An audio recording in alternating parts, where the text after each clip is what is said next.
لک الحمد یا اللہ والصلاۃ والسلام علیک یا رسول اللہ اما بعد۔ سلسلہ ہے ناظرین کے سوالوں کے جواب دینے کا۔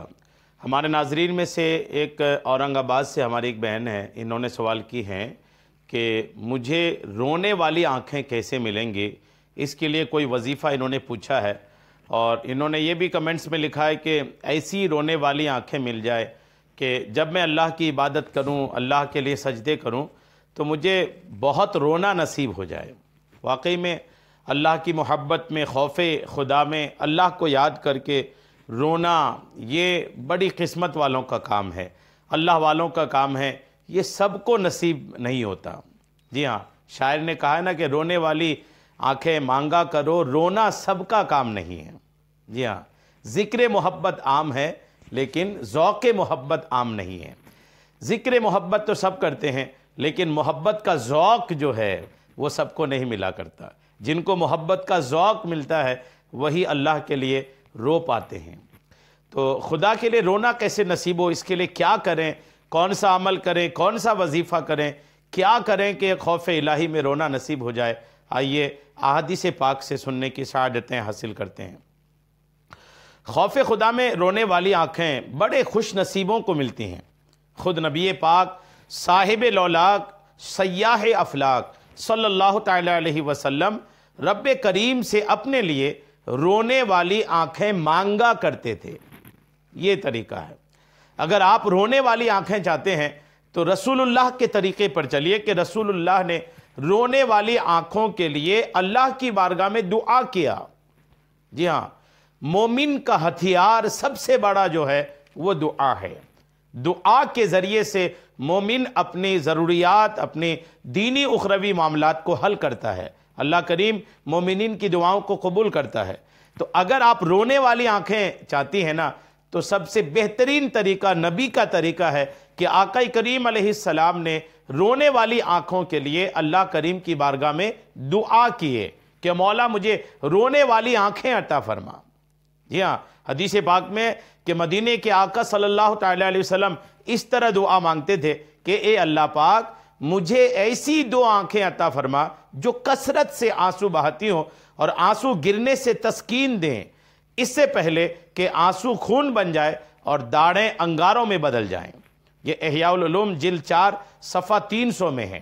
تو خوف خدا کے لیے یا خوف خدا سے رونا اگر آپ چاہتے ہیں، رونے والی آنکھیں اگر آپ چاہتے ہیں تو یوں رسول اللہ نے جیسے دعا کیے تھے ویسے ہی آپ بھی دعا کریں۔ جس دن آپ کی دعا قبول ہو گئی الحمدللہ آپ کو رونا نصیب ہو جائے گا۔ اور پھر یہ کہ رونا نصیب ہونے کے ساتھ ساتھ ایک یہ بھی یاد رکھنی چاہیے کہ خوف خدا میں رونا نصیب یا خوف خدا اگر ہے تو یہ اگر ہے واقعی میں تو بندہ سب سے پہلا کام تو یہ کرتا ہے کہ اللہ کے فرمانوں کے مطابق چلتا ہے اور اللہ کے منع کی ہوئی چیزوں سے دور ہو جاتا ہے، نیکیوں کی طرف بڑھ چڑھ کے حصہ لیتا ہے، گناہوں سے دور ہوتا چلا جاتا ہے۔ اگر گنہگار بھی ہے اور بولے مجھے کہ رونے والی آنکھیں مل جائے، نہیں ہو سکتی۔ آدمی گناہ بھی کر رہے ہیں، نماز بھی چھوڑ رہے ہیں، گالی بھی بک رہے ہیں، غیبت بھی کر رہے ہیں، چغلی بھی کر رہے ہیں، اور یہ سارا کچھ کے بعد سوچے کہ مجھے رونے والی آنکھیں نصیب ہو جائے، یہ ہرگز نہیں ہو سکتا۔ رونے والی آنکھوں کے لیے اپنے باطن کو، اپنا ظاہر تو ہے ہی ہے، اپنے باطن کو بھی، اپنے دل کو بھی پاک کرنا پڑے گا، تب جا کے رونے والی آنکھیں نصیب ہوں گی۔ اور رونے والی آنکھوں کے لیے کچھ فضائل بھی سن لیجئے تاکہ آپ مزید اس پر آپ کا ذہن چلے۔ آقا کریم نے ارشاد فرمایا 2 آنکھوں کو آگ قیامت کے دن نہیں چھوئے گی، ایک وہ جو رات کے اندھیرے میں خدا کے خوف سے روئے، اور دوسری وہ جو راہ خدا میں پہرا دینے کے لیے جاگے۔ یہ شعب الایمان جلد 1 صفحہ 478 کی حدیث نمبر 796 ہے۔ اور حضرت عبداللہ ابن عمر رضی اللہ تعالی عنہما نے ارشاد فرمایا اللہ پاک کے خوف سے ایک آنسو کا بہنا میرے نزدیک 1000 دینار صدقہ کرنے سے بہتر ہے۔ یہ بھی شعب الایمان کی حدیث ہے۔ جی ہاں، اور دقائق الاخبار میں ہے کہ قیامت کے دن ایک شخص کو لایا جائے گا، جب اس کے اعمال تولے جائیں گے تو برائیوں کا پلڑا بھاری ہو جائے گا، چنانچہ اسے جہنم میں ڈال دیا جائے گا، ڈالنے کا حکم ملے گا۔ اس وقت اس کی پلکوں کا ایک بال اللہ پاک کی بارگاہ میں عرض کرے گا اے رب کریم، تیرے رسول نے فرمایا تھا جو اللہ پاک کی خوف سے روتا ہے اللہ پاک اس پر جہنم کی آگ حرام کر دیتا ہے۔ اور میں تیرے خوف سے رویا تھا۔